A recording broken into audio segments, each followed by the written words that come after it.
all over the country. There are theaters doing shows just like this, and in fact, some of these shows.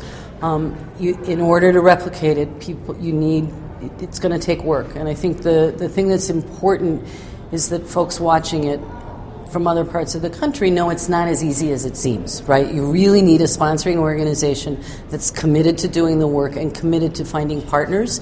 You need partners in the autism community because we couldn't have done this by ourselves. We know how to do theater, but we don't know any of the things that the families with kids on the spectrum need. All of that came from the folks with whom we worked, the experts, and you really need the cooperation of the production team because both on Mary Poppins and Lion King, they were spectacular. What kind of interest have you gotten from around the country as word has spread about what you've done? We have people from 3 different cities here today who are thinking about doing it. So I think that's the best indication is that, only the second time out folks have flown in who want to see how it works. We get a lot of phone calls, obviously audience inquiries. There are people here, as you know, from all up and down the East Coast. But what's encouraging this time is we're beginning to hear from the producers, and we're beginning to hear from presenting houses or service organizations like ourselves who are saying, oh, okay, maybe we should look at how to do this and what it would take. What would you tell other productions and other theater organizations about why they should do this?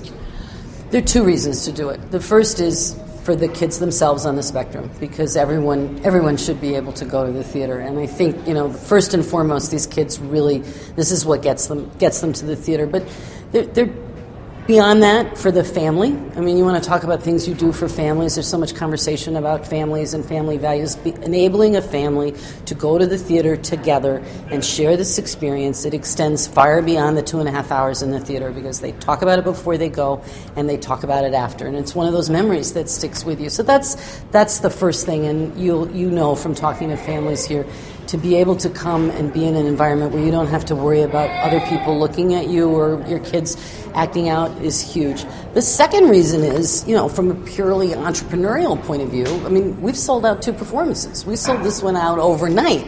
So guess what, guys? There's an audience here. There's a market here. And I think, part of how I believe part of how we move forward as a society is by saying, you know what, we open it up and we sold all these tickets and there's a long line at this T-shirt stand. I had a little girl ask me at intermission why I hadn't gotten a T-shirt yet. So, this is why you do it. So it's creating memories and opportunities and doing validating all the things that the arts do for people.